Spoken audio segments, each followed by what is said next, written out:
কিভাবে বাংলাদেশ থেকে ইসলাম শিক্ষাকে, দিল্লিতে ইসলাম শিক্ষাকে বিতাড়িত করার জন্য বিগত সরকার বারবার চেষ্টা করেছে, কথা ঠিক কিনা ওঠে?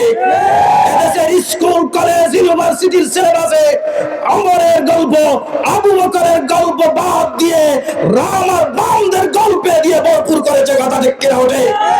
যারা ইসলামকে বাদ দিতে চায় তারা জানে ইসলাম থাকলে বড় বড় মদের বোতল খাওয়া যায় না, কথা ঠিক কিনা? তারা জানে ইসলাম থাকলে ব্যাংক লুট করে বিদেশে পাচার করা যায় না, কথা ঠিক কিনা? তারা জানে ইসলাম থাকলে বাংলাদেশের 28 লক্ষ কোটি টাকা বিদেশে পাচার করা যেত না, কথা ঠিক কিনা? এই জন্য সমস্ত নাস্তিক বেঈমান আর দেশের সম্পদ চুরি লুটপাটকারীরা ইসলামকে বাঘের মতো ভয় পায়, কথা ঠিক কিনা? এই জন্য কোন যুবককে দেখা যায় যখন ওই মাথায় টুপি দেয়, গায়ে তুতায় দাড়ি রাখে, তখন ওই শিবিরের নামে আগের সরকার জুলুম আর অত্যাচার করত, কথা ঠিক কিনা?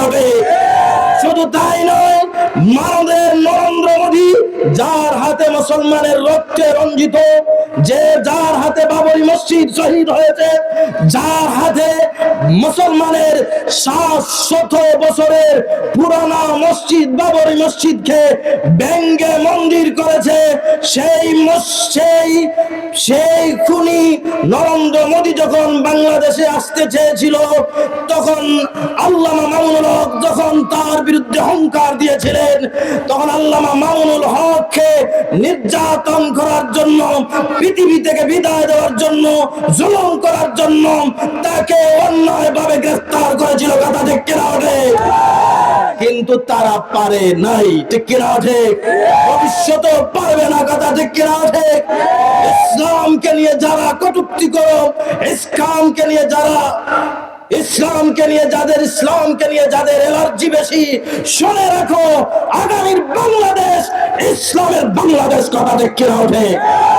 আমাদের দেশে স্বাধীনতার পর থেকে নিয়ে রাষ্ট্রীয় ব্যবস্থা আলেমদের সাথে যে বৈষম্য করেছে, যে জুলুম করেছে, যে অত্যাচার করেছে, পৃথিবীর আর কোন দেশে হয় কিনা না আমার জানা নাই, কথা ঠিক কিনা? এই জন্য বিপ্লব ঘটাতে হবে।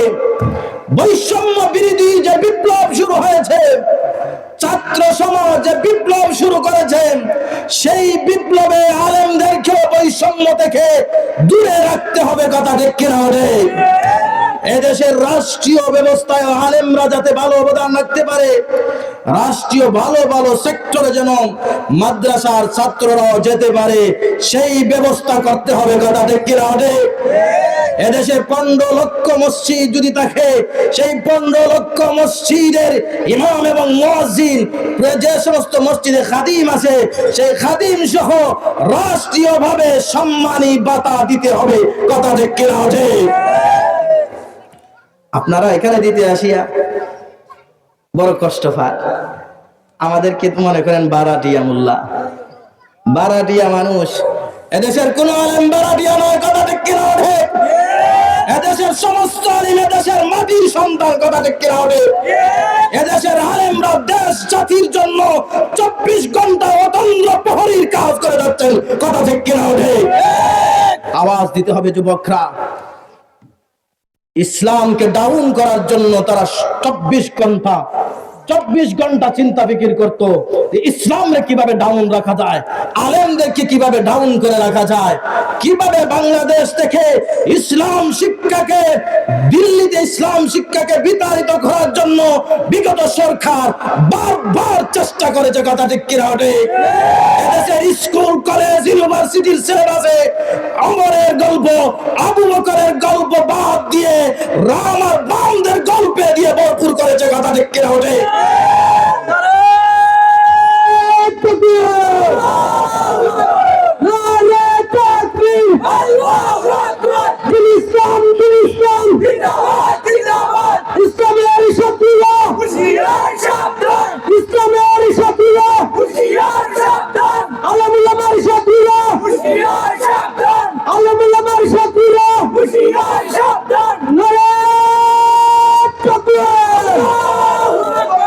যারা ইসলামকে বাদ দিতে চায় তারা জানে ইসলাম থাকলে বড় বড় মদের বোতল খাওয়া যায় না, কথা ঠিক কিনা?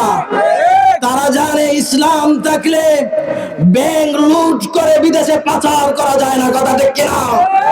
তারা জানে ইসলাম থাকলে বাংলাদেশের 28 লক্ষ কোটি টাকা বিদেশে পাচার করা যেত না, কথা ঠিক কিনা?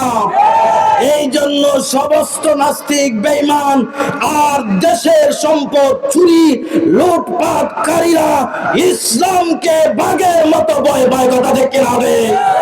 এই জন্য কোন যুবককে দেখা যায় যখন ওই মাথায় টুপি দেয়, গায়ে তুতায় দাড়ি রাখে, তখন ওই শিবিরের নামে আগের সরকার জুলুম আর অত্যাচার করত, কথা ঠিক কিনা?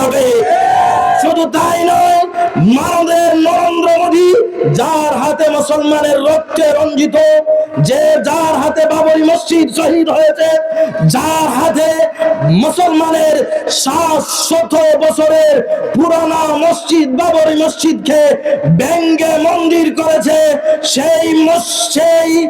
সেই খুনি নরেন্দ্র মোদী যখন বাংলাদেশে আসতে চেয়েছিল, তখন আল্লামা মামুনুল হক যখন তার বিরুদ্ধে হুঙ্কার দিয়েছিলেন, তখন আল্লামা মামুনুল হককে নির্যাতন করার জন্য, পৃথিবী থেকে বিদায় দেওয়ার জন্য, জুলুম করার জন্য তাকে অন্যায়ভাবে গ্রেফতার করেছিল, কথা ঠিক কিনা? কিন্তু তারা পারে নাই, ঠিক কিনা? ভবিষ্যতে পারবে না, কথা ঠিক কিনা? ইসলামকে নিয়ে যারা কটূক্তি করো, ইসলামকে নিয়ে যাদের এলার্জি বেশি, শুনে রাখো, আগামীর বাংলাদেশ ইসলামের বাংলাদেশ, কথা ঠিক কিনা?